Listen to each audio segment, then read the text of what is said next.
ሰዓሊ ገብረ ክርስቶስ ደስታ የስዕል ትምህርት ቤት መምህር ሳለ አንዱ ተማሪው ስነ ስቅለቱን በጥቁር ሰው መልክ ወይም አፍሪካዊ አድርጎ በመሳሉ ክርስቶስ በደም እንጂ በመልክ አልተሰቀለም፣ ክርስቶስ ዘር የለውም ለማለት ሌሊቱን ሲጠበብ አድሮ ይሄ የምናየውን ስነ ስቅለት የተሰኘ ድንቅ የጥበብ ውጤት አበርክቶልናል።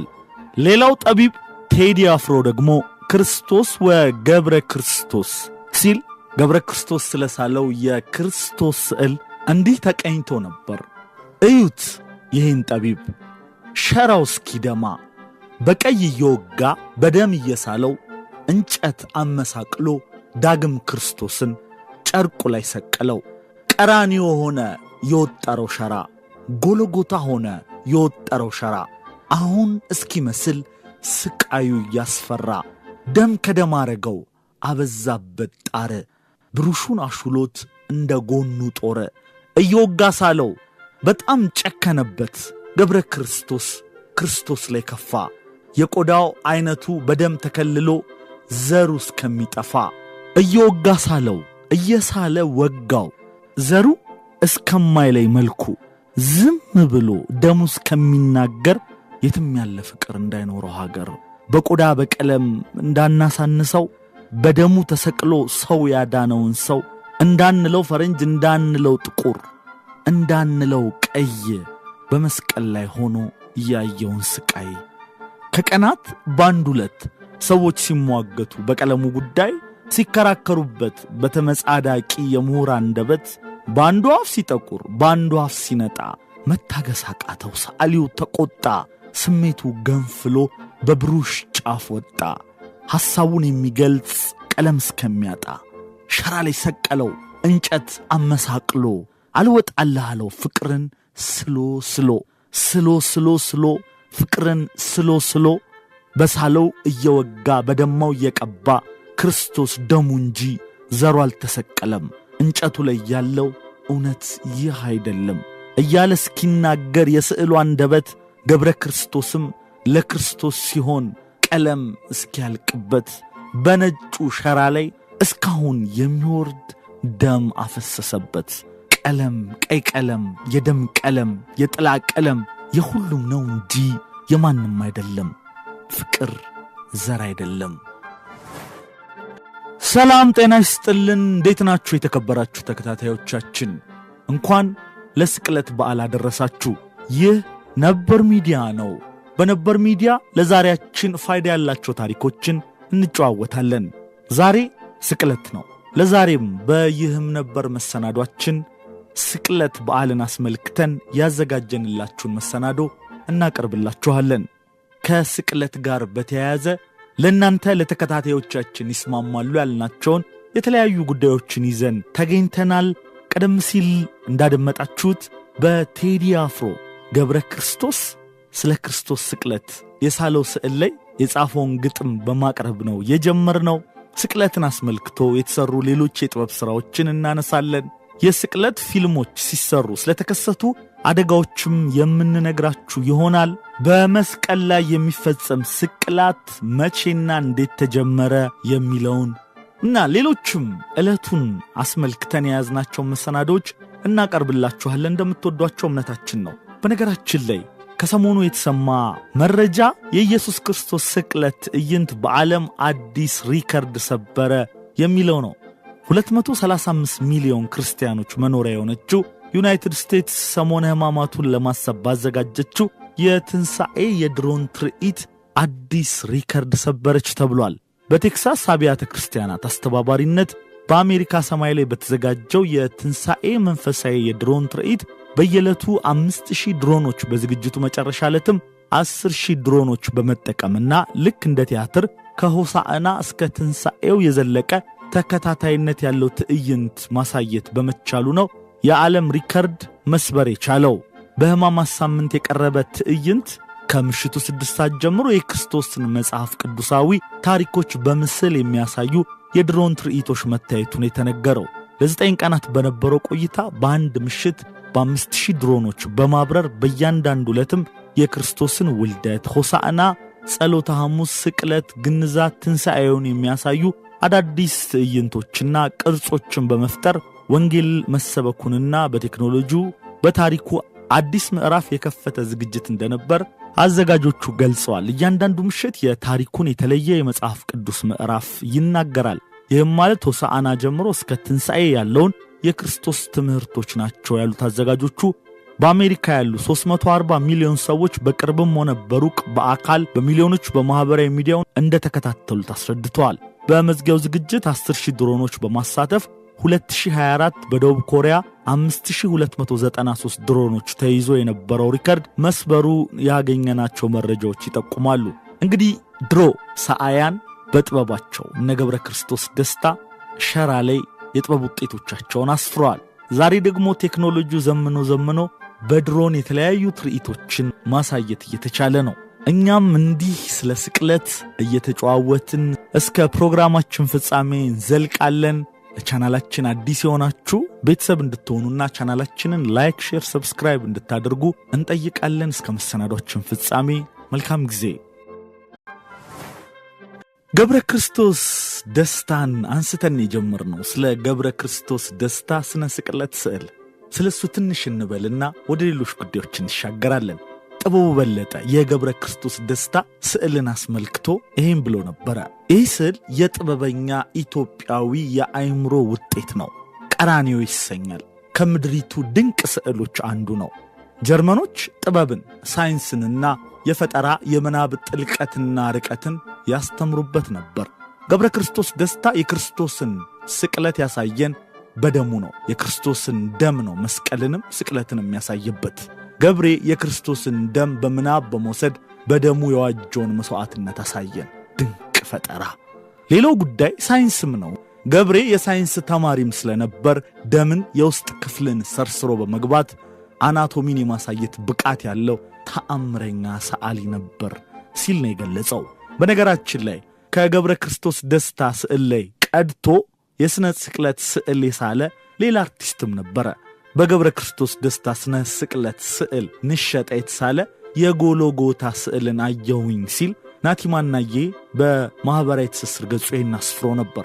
ሰዓሊና ገጣሚ ገብረ ክርስቶስ ደስታ ስነ ስቅለት የተሰኘ ክላሲክ የስዕል ሥራ አለው። ገብሬ የክርስቶስን ስቅለት ያሳየን በደሙ ነው። የክርስቶስን ደም በምናብ በመውሰድ በደሙ የዋጀውን መስዋዕትነት አሳየን። በሰዓሊ ለይኩን ናሁሰና የተዘጋጀው የማርያም መንገድ አውደ ርዕይን ጎብኝቼ ነበር።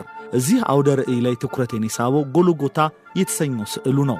የለይኩን ጎልጎታ ስዕል በቀይ በጥቁር ነጭ ቀለማት የተሳለ ስዕል ነው። እነዚህን ቀለማት ለመምረጡ ምክንያትህ ምንድነው ተብሎ ለተጠየቀው ጥያቄ ሰዓሊው እንዲህ አይነት መልስ አለው። ቀይ፣ ጥቁር፣ ነጭ በክርስትናው እምነት በጥምቀት ጊዜ አንገት ላይ የሚታሰረው ማተብ የአብ የወልድ መንፈስ ቅዱስን ቀለማት ይወክላሉ። በጥቁር አንድም አብ ማንም አይቶት አያውቅም የሚለውን፣ በቀይ አንድም ወልድ ክርስቶስ ነው በደሙ አድኖናል እንዲባል፣ በነጭ አንድም መንፈስ ቅዱስ በነጭ ርግብ ይመሰላልና በማርያም መንገድ የተሰየሙ ስዕሎች እነዚህን ቀለማት ይዘዋል ሲል መልስ መስጠቱን አስፍሯል። ስለ ስዕል እያወራንም አይደል? ከሰሞኑ ደራሲ አሌክስ አብርሃም ተስፋ ቢስነትን የገደለው ተስፋ የተሰኘ ድንቅ ጽሑፍ አጋርቶ ነበረ። ይህ የምትመለከቱት ስዕል The Body of the Dead Christ in the Tomb የሚሰኝ ሲሆን የሳለው ደግሞ ዝነኛው የጀርመን ሰዓሊ ሃንስ ሆልባይን ነው። ድሮ ነው የተሳለው በ1520 አካባቢ። ስዕሉ የሚታወቀው የክርስቶስን ስቃይና ሞት እጅግ በሚያስደነግጥና ወደ እውነት በተጠጋ አሳሳል ሪያሊዝም በመግለጹ ነው። ሰዓሊው የሰውነት መበስበስንና የሞት አስፈሪነትን አሳይቶበታል። ስዕሉን ስትመለከቱት ገና ከስዕሉ መጠን ጭንቀታችሁ ይጀምራል። የሞትን ብቻ ሳይሆን የመቃብርን አስጨናቂነት ያሳያችኋል። እዚህ ቁማችሁ እዛ ኢየሱስ ጋር የተቀበራችሁ እስኪመስላችሁ ትንፋሽ ያጥራችኋል። ረዥምና ጠባብ 30.5 ሳንቲሜትር በ200 ሳንቲሜትር በቃ በጠባብ መቃብር ውስጥ ያለውን ስሜት መታፈን፣ መወሰን፣ ብቸኝነት መተው እንዲሰማችሁ ያደርጋል። ዝነኛው ሩሲያዊ ደራሲ ፊዮዶር ዶስቶቭስኪ ይህን ስዕል አይቶ ብርክ እንደያዘው ሚስቱ ተናግራለች። እርሱም ይህ ስዕል የአንድን ሰው እምነት ሊያጠፋ ይችላል በማለት በታዋቂው በኢዲየት መጽሐፉ ላይ ጠቅሶታል። እውነት ነበረው። ከዛ በፊት የኢየሱስ ምስል ሲሳል ሞት እንኳን እንዲያምርበት ተደርጎ በግርማ ሞገስና በብርሃን አምድ ነበራ። ከፈኑ እያበራ መቃብሩ ሰፋ ብሎና አጃቢ መላእክት ከራስጌና ግርጌ ቆመው ይህንኛው ከፍጹም አምላክነት ወዲህ ያለውን ፍጹም ሰውነት በፍጹም ሰዋዊ ሞትና የሞት ተጽዕኖ ነው የሳለው። በስዕሉ ላይ የክርስቶስ አካል እንደማንኛውም ተራ ሟች ሰው መበስበስ የጀመረ የገረጣ የቆሰለና የጠቆረ ሆኖ ነው የተሳለው። ዶስቶቭስኪ አንድ ሰው ይህን በሥጋ የቆሰለና የፈረሰ አካል አይቶ እንዴት ይህ አካል ተመልሶ ይነሳል ብሎ ሊያምን ይችላል የሚል ስጋት አድሮበታል። ስዕሉ ትንሣኤን ሳይሆን የሞትን ድል አድራጊነት የሚያሳይ ይመስላል። በመጽሐፍ ቅዱስ ትረካ ውስጥ ሞት በትንሣኤ እንደሚሸነፍ ይታወቃል። ሆኖም በሆልባይን ስዕል ውስጥ ምንም አይነት መለኮታዊ ብርሃን፣ መላእክት ወይም የትንሣኤ ፍንጭ አይታይም። ስዕሉ የሚያሳየው ብቸኝነትን፣ ጨለማንና የመቃብርን ጥብቅነት ብቻ ነው። ይህ ደግሞ በእምነት ውስጥ ያለውን ተስፋ የሚፈታተን ሆኖ አግኝቶታል ጓድ ዶስቶቭስኪ። የሆነ ሆኖ ኢየሱስ ይህን አስፈሪ መርገምት አሸንፎ ተነሳ። ምን ለማለት ነው? አይዞን፣ እንደ ግለሰብ፣ እንደ ቤተሰብ፣ እንደ ሕዝብና እንደ አገር ትንፋሽም ተስፋም የሚያሳጣ ጊዜ ላይ ሆነን ይሆናል። ጸሐፊው፣ ሰዓሊው፣ ተንታኙ ተስፋም የለን እያለ ይሆናል።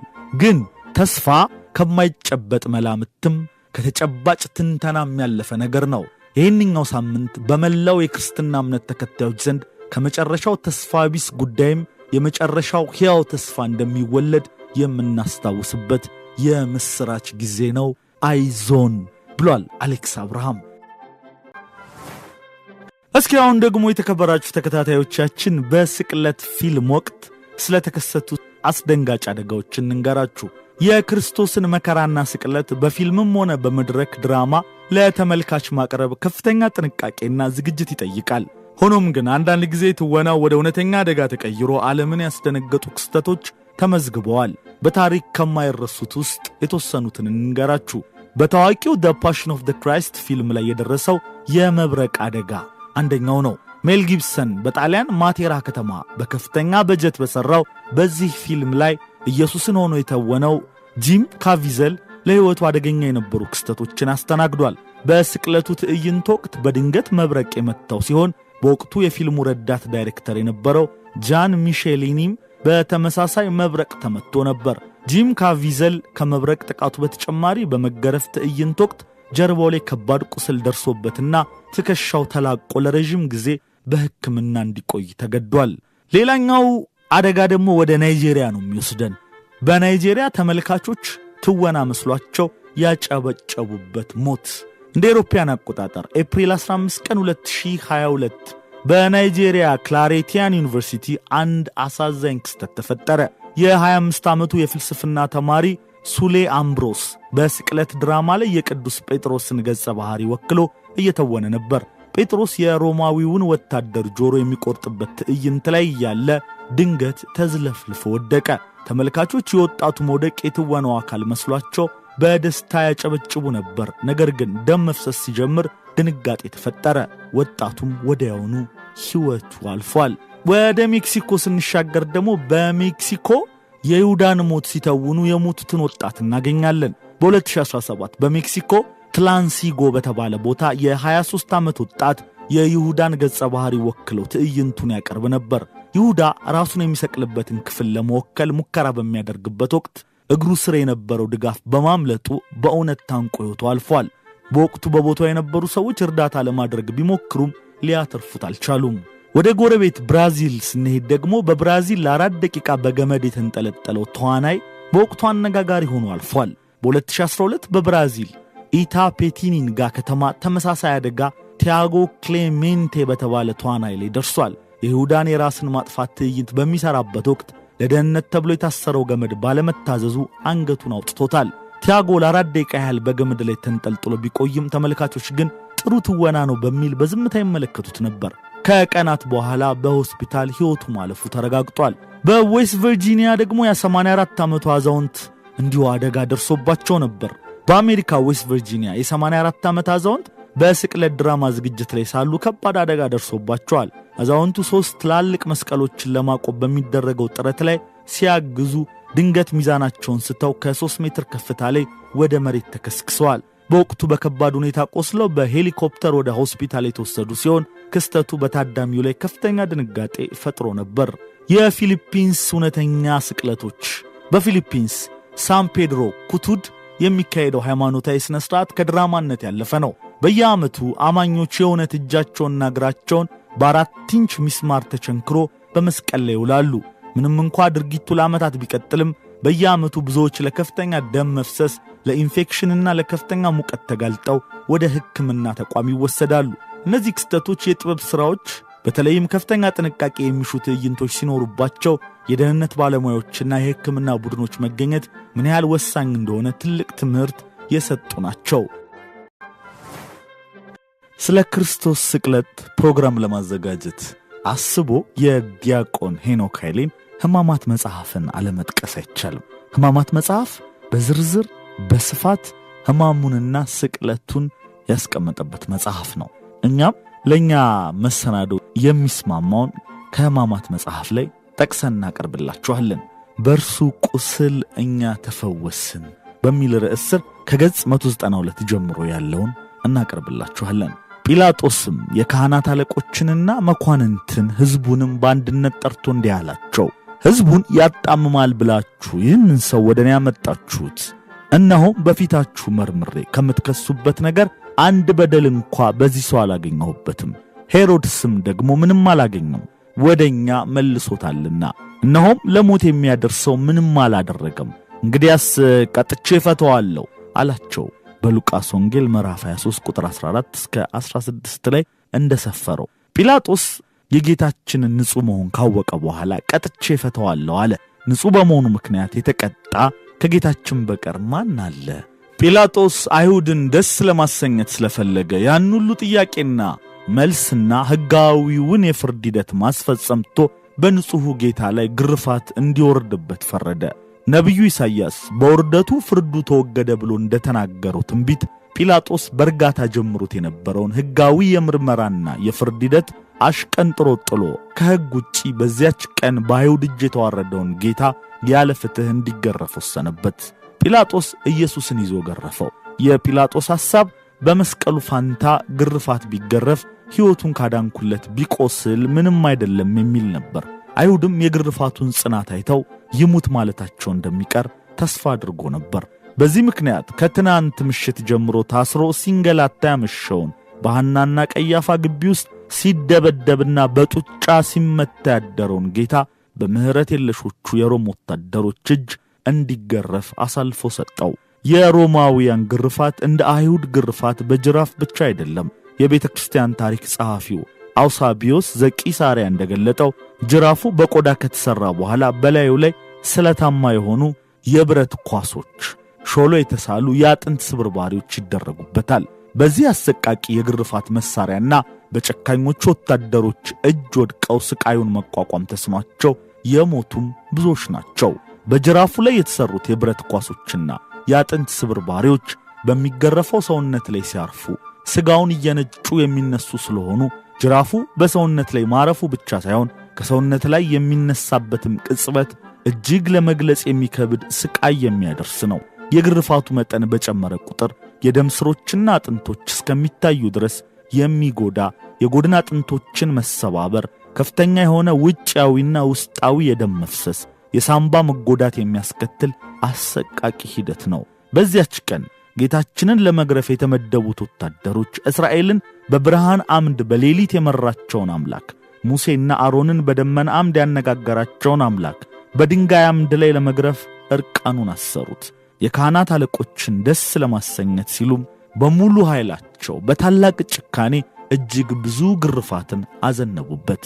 አንድ ገጣሚ እንዳለው በሙሴ አድሮ የፈጣሪን ክብር ለማየት የለመነው የሰው ልጅ ፈጣሪ በጊዜው ጀርባዬን ታያለህ ብሎ የገባለትን ቃል ቢፈጽምለትና ጀርባውን ቢያሳየው ግርፋትን አዘነበበት። በእርግጥም ቅዱስ ያዕቆብ ዘስሩግ ከጲላጦስ ግርፋትን ይቀበልበት ዘንድ ጀርባን ፈጠረ እንዳለው አምላክ ሰው የሆነውና ጀርባን ለራሱ ያዘጋጀው ስለ ሁላችን ኃጢአት ግርፋትን ሊቀበልበት ነበር።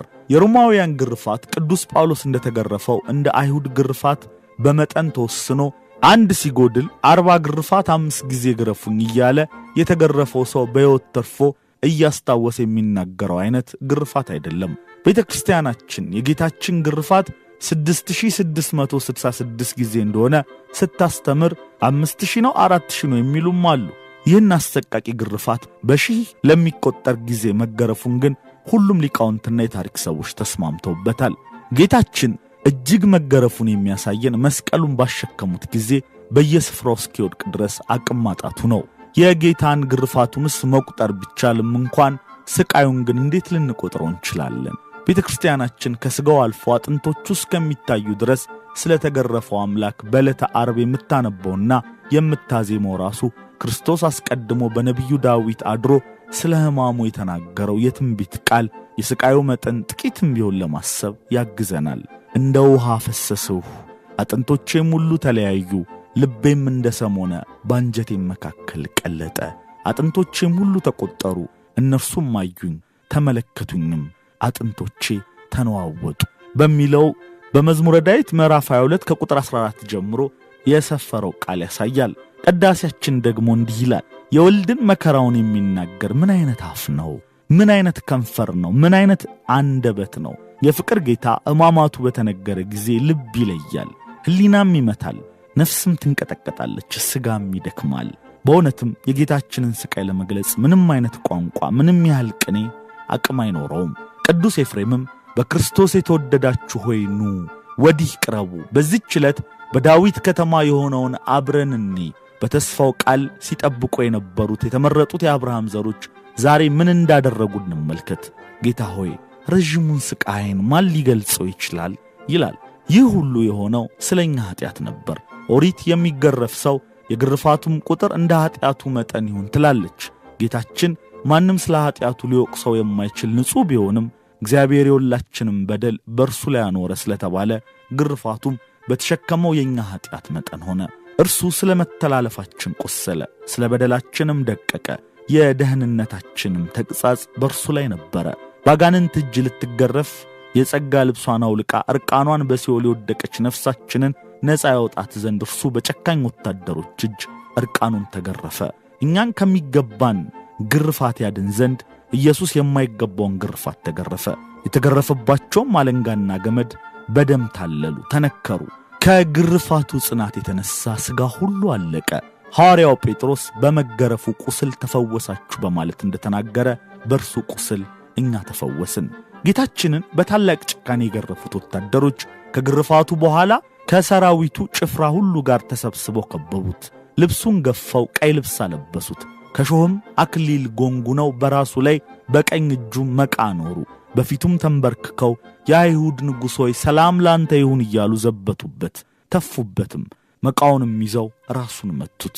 ሮማውያን ንጉሶቻቸውን ሲያነክሱ 5 ነገሮችን ያደርጉ ነበር። በሚነክሰው ሰው ራስ ላይ የወርቅን አክሊል ያቀዳጁታል፣ ያማረ ቀሚስ ያለብሱታል፣ የወርቅ በትረ መንግሥት ወይንም ዘንግ ያስይዙታል፣ የወርቅ ቀለበት በጣቱ ላይ ያጠልቁለታል። ከዚያ በኋላ በፊቱ ለንጉሥ የሚገባ ስግደትን ያቀርቡለታል። ወታደሮቹ በጌታችን ላይ ለመዘበትም ያደረጉት ይህንኑ ነበር። ስለ ወርቅ አክሊል ፈንታ የሾህ አክሊልን አቀዳጁት። ስለ ወርቅ ቀሚስ ፈንታ የጨርቅ ቀሚስን አለበሱት። ይህም የሴቶች ልብስ ነው። በወርቅ በትር ፈንታ መቃን አስያዙት። ስለ መስገድ ፈንታ ሰገዱለት።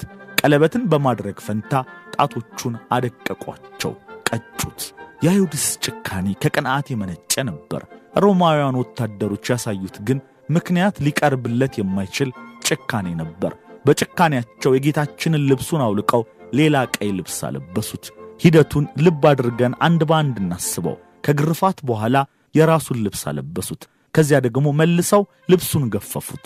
ሌላ ልብስ እንዲያጠልቅ አድርገው ዘበቱበት። ከዘበቱበት በኋላ ደግሞ ቀዩን ልብስ አውልቀው የራሱን ልብስ መልሰው አለበሱት። እዚህ ላይ ማየት ያለብን ልብስ በማውለቅና በማጥለቅ መንገላታቱን ብቻ አይደለም። አጥንቱ እስከሚታይ ከተገረፈ ሰውነቱ ላይ ልብሱን ሲያወልቅና ልብሱን ሲያጠልቅ ያለው ስቃይስ እንዴት ይታለፋል? በደም የራሰው የቀሚሱ ጨርቅ ከቁስሉ ላይ ሲነሳ ምን ያህል ሕመም ተሰምቶት እንደነበር እንዴት ይገለጻል? እነርሱ ቀይ ልብስ በማልበስ ደከሙ እንጂ በግርፋቱ ደም መፍሰስ ምክንያት ልብሱ ሁሉ በደም ተለውሶ ቀይ ሆኗል። በቅዳሴያችን ደምን የተረጨች ልብስን ለለበሰ ለእርሱ በመሠዊያው ፊት እንሰግዳለን የምንለው መድኃኒታችን ልብሱ በደሙ መፍሰስ ተረጭቶ ነበርና ወታደሮቹ ያደረጉት ቀይ ቀሚስ አውልቀው ሌላ ቀሚስ ማልበስ ነበር። ነቢዩ ኢሳይያስም መድኃኔዓለም ክርስቶስን በትንቢት መነጽር ከሩቅ አይቶት ቀሚስህ ለምን ቀላ? ልብስህ በወይን መጥመቂያ እንደሚረግጥ ሰው ልብስ ስለምን መሰለ ብሎ ጠይቆት ነበር። የልጁን ሞት ክብርና ምስጋና ብሎ የጠራ ልዑል እግዚአብሔር ይመስገንና ዕለተ ዓርብ የክርስቶስ የንግሥናው የሙሽርነቱና የልቡ ደስታ ቀናት። የሰርጉ ዕለትና ቤተ ክርስቲያንን በደሙ የሞሸረባት የተሰቀለባት ቀናት። በመኃልየ ዘሰሎሞን እናንተ የጽዮን ቆነጃጅት ውጡ፣ እናቱ በሰርጉ ቀንና በልቡ ደስታ ቀን ያደረገችለትን አክሊል ደፍቶ ንጉሥ ሰለሞንን ታዩ ዘንድ ኑ ተብሎ የተነገረው ትንቢት ከሰለሞን በሚበልጠው በክርስቶስ ዛሬ ተፈጸመ። የጽዮን ልጆች የእናቱ ወገኖች ቤተ አይሁድ ያቀዳጀችውን አክሊል ተቀዳጅቶ አዩት። ተድላ ደስታ የሚያደርግበት የሙሽርነቱ ቀን ነውና ወታደሮቹ ረዣዥም ስለታማ የሆነ ብዙ እሾሆችን በጥንቃቄ ጎንጉነው በጌታችን ፊት ላይ ያቀዳጁት። የሕይወትን ራስ በራሱ ላይ የሾህ ዘውድ ደፉበት። እሾሁ ወደ ራሱ ዘልቆ ሲገባ ከራሱ ቁስሎች ደም እንደ ውሃ በስቶ ፈሰሰ። ፊቱም ደም ለበሰ፣ ሰውነቱም ሁሉ በደም ተጠመቀ። የሾህ አክሊሉ እስከ መጨረሻው ከጌታችን ራስ ላይ አለመውለቁን የምንረዳው ጲላጦስ ሰውየው ይኸው ብሎ በፊታቸው ባቆመባት በመጨረሻዋ ሰዓት እንኳን ጌታችን የሾህ አክሊል ደፍቶ በማየታችን ነው። እንደ ወንጌሉ ገለጻ ከላይ ጀምሮ ወጥቶ ነው የተሰራውን የጌታችን ልብሱን ባንገቱ ሲያወጡና ሲያጠልቁ የሾህ አክሊሉን ማንሳታቸውና መልሰው ማቀዳጀታቸውን መዘንጋት የለብንም። እሾሁን እየነቀሉ በሚሰኩበት ጊዜ ሁሉ ጌታችን ጽኑ ስቃይ ተሰቃይቷል። ቅዳሴያችን እንዲህ ይላል። ለሱራፌል ዘውድ የሚያቀዳጃቸውን የሾህ ዘውድ አቀዳጁት። ቅዳሴ ዘዮሐንስ አፈወርቅ ይህንን ይላል። ለኪሩቤል የግርማ ልብስ የሚያለብሳቸውን ለመዘበት ቀይ ግምጃ አለበሱት። ኪሩቤል በሳት ክንፍ ተሸፍነው ከፊቱ የሚሰወሩለትን እርሱን ክፉ ባሪያ እጁን አንስቶ መታው። የመላእክት ሰራዊት በፍጹም መደንገጥ ለሚሰግዱለት እየዘበቱበት በፊቱ ተንበረከኩ። ይህን ያህል ትሕትና እንደምን ያለ ትሕትና ነው! ይህን ያህል ትዕግስት እንደምን ያለ ትዕግስት ነው! ይህን ያህል ዝምታ እንደምን ያለ ዝምታ ነው! ይህን ያህል ሰውን ማፍቀር እንደምን ያለ ፍቅር ነው! ጌታችን የደፋው የሾህ አክሊል ከወታደሮቹ ጭካኔ ባሻገር የሚያሳየን ታላቅ ነገር አለ።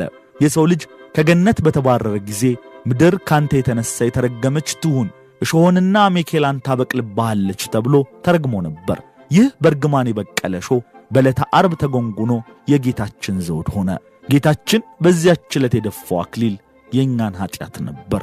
ያለምን እሾህ ሊነቅል መጥቷልና ይህ ለእርሱ ይገባው ነበር። ስለዚህ ኃጢአት፣ መተላለፍ፣ መከራና ስቃይ የተባሉት እሾሆች ተጎንጉነው በራሱ ላይ እንዲሸከማቸው ተደረጉ እንዳለ ቅዱስ ያዕቆብ ዘስሩግ። ምድር ካንተ የተነሳ እሾህን ታበቅላለች የሚለው ቃል ስለ መሬት ብቻ ሳይሆን ስለ አዳም የሚናገር ቃል ነው። ምድር የተባለች ሰውነትህ እሾህ ታበቅልብሃለች ማለት ነው። እሾህ ምንድነው የሚል ካለ መጽሐፍ ቅዱስ ራሱ ይተረጉምልናል። እሾህም ማነቀው የተባለው የዚህ ዓለም ሐሳብና የባለጠግነት መታለል የሌላውንም ነገር ምኞት ናቸው በሚል ተገልጿል። ስለዚህ የቃሉ ትርጉም ምድር የተባለች ሰውነት እሾህ የተባለ ኃጢአትንና ክፉ ምኞትን ታበቅልብሃለች ማለት ነው። ወዳጄ ሆይ ሮማውያን ወታደሮች ጎንጉኖ በጌታችን ራስ ላይ እሾህ እንዳቀዳጁት ባሰብህ ጊዜ እጅግ ማዘንህ አይቀርም። ሆኖም አንተም እሾህ የተባለውን አንድ ኃጢአት በሠራህ ቁጥር በጌታችን ላይ የተደፉትን እሾሆች ቁጥር እንደጨመረህ አስብ። በፈጣሪ የማያምኑት ሮማውያን ወታደሮች ከጎነጎኑት እሾህ በላይ የጌታችንን ራስ የበለጠ ዘልቆ የሚወጋው ደሙን አፍስሶ ያዳነን እኛ ክርስቲያኖች በኃጢአታችን የምንጎነጉነው የሾህ አክሊል ነው። ስለ መተላለፋችን የቆሰለው አምላክ በመተላለፋችንም ይቆስላል። የሾህ አክሊል ከደፉበት በኋላ በቀኝ እጁ ከመቃ ከቀርከሃ ወይንም ከሸምበቆ የተሠራ በትር በበትረ መንግሥት ፈንታ ሲያዙት፣ በፊቱም ተንበርክከው የአይሁድ ንጉሥ ሆይ ሰላም ላንተ ይሁን እያሉ ዘበቱበት። በቀያፋ ግቢ የነበሩት የሊቀ ካህናት ወታደሮች ትንቢት ተናገርልን እያሉ በነቢይነቱ ላይ እንደቀለዱ፣ የአሕዛብ ወታደሮች ደግሞ በንጉሥነቱ ላይ እየቀለዱ ሰገዱለት። ነቢዩ ዳዊት ለእግዚአብሔር በፍርሃት ሰገዱ ብሎ ለተናገረለት አምላክ በመዘበት ሰገዱለት። ቤተክርስቲያናችን በጌታችን ላይ በመቀለድ በተሰገደበት በዕለተ ዓርብና በሰሙነ ሕማማት ልጆቿን ይዛ እየሳቁ ለሰገዱለት አምላክ እያለቀስን እንድንሰግድ የምታደርገው ለዚህ ነው። አለቃችን ንጉሳችን ሆይ ለመስቀልህ ለመከራህ እንሰግዳለን፣ ቅድስት ትንሣኤህንም እናከብራለን የሚለውን የኦርቶዶክሳውያን ዓለም አቀፍ ጸሎት በተዋበው ያሬዳዊ ዜማ እያዜምን በነገሥታት ንጉሥ ፊት እውነተኛ ስግደትን እናቀርባለን። እየዘበቱ በፊቱ ከሰገዱ በኋላ ማታ ሲደርስበት እንደነበረው አይነት በተመሳሳይ ንቀት በፊቱ ላይ ተፉበት። በአዳም ፊት ላይ የሕይወትን መንፈስ እፍ ባሉ አምላክ በፊቱ ላይ ምራቃቸውን ተፉበት። በመጥፋት ብቻ አላበቁም። በእጁ ያስያዙትን መቃ ተቀብለው በደረቀው እንጨት ራሱን መቱት። የሾህ አክሊል የተደፋበትን ራሱን መቱት ማለት እሾሁን ወደ ራሱ እንደሚስማር እየመቱ እንዲገባ አደረጉ ማለት መሆኑንና ምን ያህል ስቃይ እንደሚያስከትል እናስተውል። የሕይወትን ራስ፣ የማዕዘንን ራስ፣ የቤተ ክርስቲያንን ራስ፣ ላለቅነትና ለሥልጣን ሁሉ ራስ የሆነ የክርስቶስን ራሱን መቱት። የከበረ ራሱን በመቃ በመቱት ጊዜ መላእክት ተንቀጠቀጡ። ጌታችን ከኃጢአተኞች ምን ያህል ድፍረትና ንቀትን ተቀበለ? አላዋቂው የሰው ልጅስ በጌታ ፊት ላይ እንዴት ሊተፋበት ደፈረ? ይህ ሁሉ የሆነው ስለ ኃጢአቱ ሊተፋበት ይገባው በነበረው በሰው ልጅ ፈንታ ነው ይላል ቅዱስ ያዕቆብ ዘስሩግ። በመስቀል ላይ የሚፈጸም ስቅላት ግን እንዴትና የት ተጀመረ? በመስቀል ተቸንክሮ የሞተው ኢየሱስ ክርስቶስ በታሪክ ድርሳናት ዘንድ ከፍ ያለ ስፍራ ቢሰጠውም ይህ አሰቃቂ ሞት ግን ለበርካታ ምዕተ ዓመታት ተፈጻሚ ሲሆን ቆይቷል። ኢየሱስ ከመወለዱ ከምዕተ ዓመታት በፊት በተጀመረው የስቅላት ቅጣት በርካታ የዓለማችን ሰዎች ሕይወታቸው አልፏል። በጥንት ጊዜ አንድን ሰው ለመግደል ይፈጽሟቸው ከነበሩ 3 አሰቃቂ መንገዶች መካከል ስቅለት እጅግ የከፋው እንደሆነ ይታሰብ ነበር ሲሉ በደቡብ አፍሪካ የፍሪ ስቴት ዩኒቨርሲቲ የጥንታዊ ባህል ደራሲና ተመራማሪ ሉዊዝ ሲሊየር ለቢቢሲ ያስረዳሉ። ሌሎቹ የግድያ መንገዶች ደግሞ ሰውን በሕይወት እያለ ማቃጠልና አንገትን መቅላት ይገኙበታል። በዘመኑ በሕዝብ ውስጥ በተቻለ መጠን ከፍተኛ ሽብር ለመፍጠር ፍጹማዊ ጭካኔ በተላበሰ መልኩ ሰዎችን መግደል የተለመደ ነበር። በመስቀል ላይ ተሰቅሎ የሞት ቅጣት የሚፈጸምበት ሰው ወዲያውኑ ሕይወቱ አያልፍም። ማንኛውም አላፊ አግዳሚ እንዲያየውም በአደባባዮች ላይ የሚፈጸም ሲሆን ሕይወቱም የሚያልፈው ከቀናት በኋላ ነው። በቀናት ውስጥ የተሰቀሉ ሰዎች የመታፈን፣ የደም መፍሰስ፣ የድርቀት እንዲሁም የተለያዩ የሰውነታቸው ክፍሎች ሥራቸውን ያቆማሉ። ለመሆኑ ይህ ሰው በመስቀል የሚፈጸመው የሞት ቅጣት መቼና የተጀመረ? ክርስቶስ ከመወለዱ 500 ዓመት በፊት። በአሁኑ ወቅት መካከለኛው ምስራቅ ተብሎ በሚጠራው አካባቢ ይኖሩ የነበሩና የሁለት ታላላቅ ስልጣኔዎች ባለቤት የሆኑት አሦራውያን እንዲሁም በባቢሎናውያን ዘመን በመስቀል ላይ የሚፈጸም የሞት ቅጣት እንደተጀመረ ዶክተር ሲሊዮር ያምናሉ።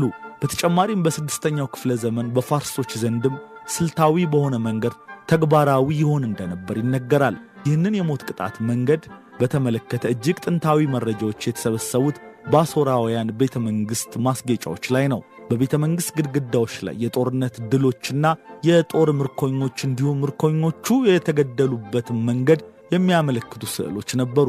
እነዚህ አገዳደል ዘዴዎች በመስቀል ላይ ከሚፈጸም ስቅላት ጋር ተመሳሳይም ሆኖ ተገኝተዋል።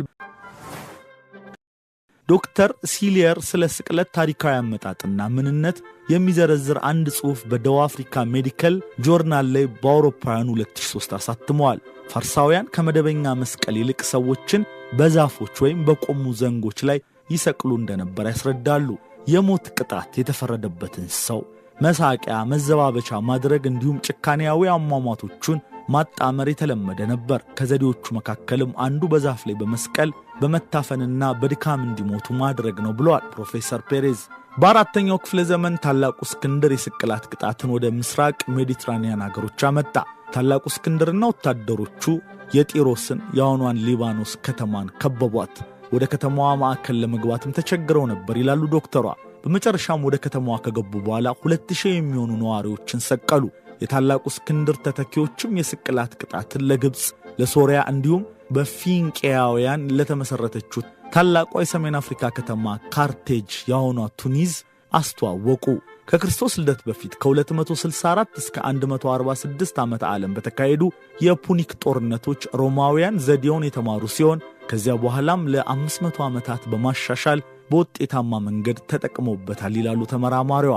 የሮማውያን ጭፍሮች በየሄዱበት አካባቢ ሰዎች መስቀልን ይለማመዱ ነበር ይላሉ። የስቅለት የሞት ቅጣት ተግባራዊ ባደረጉባቸው አንዳንድ ቦታዎች ያሉ የአካባቢው ነዋሪዎችም ድርጊቱን ተቀብለው ተፈጻሚ ማድረግ ጀመሩ። በ9ኛው ዓመተ ዓለም የጀርመኑ ጀነራል አርሚየስ ቴዎበርግ ፎረስት በተሰኘው ጦርነት ሮማውያንን ድል ከነሳ በኋላ የሮማ ወታደሮች እንዲሰቀሉ አዘዘ። ይህም ለሮማውያን በጀርመን ጎሳዎች አሳፋሪ ሽንፈትን ያሳየ ነበር።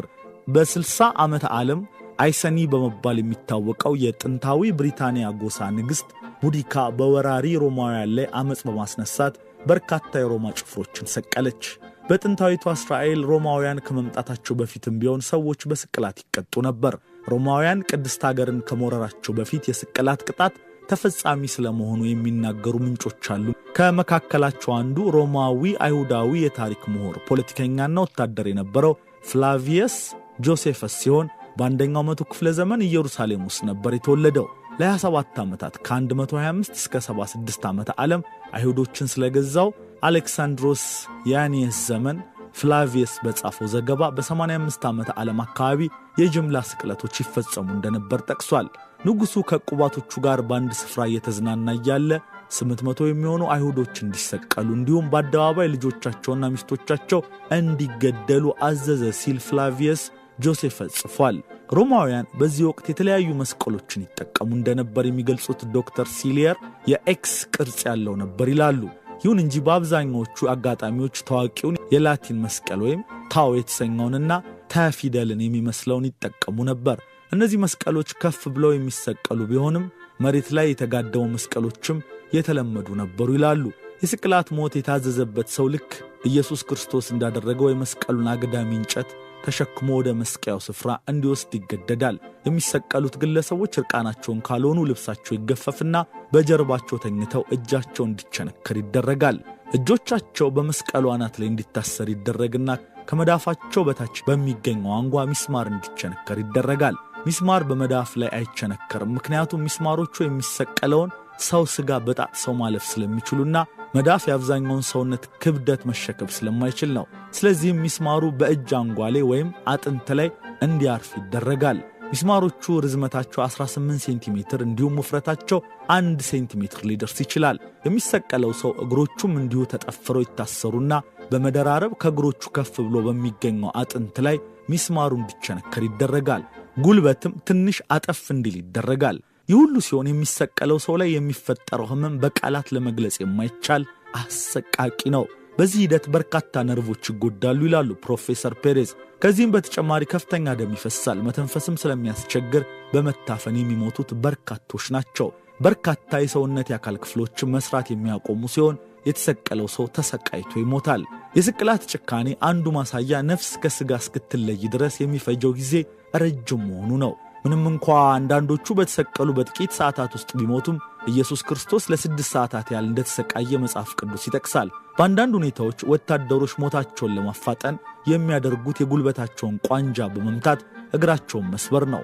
በዚህም የተሰቀሉት ሰዎች የእግራቸውን ጡንቻ ተጠቅመው መተንፈስ ስለማይችሉ ሞታቸው ይፋጠናል። በመጽሐፍ ቅዱስ መሠረት የሮማ ወታደሮች ከኢየሱስ ጋር አብረው የተሰቀሉት 2 ወንጀለኞችን እግር ሰብረዋል።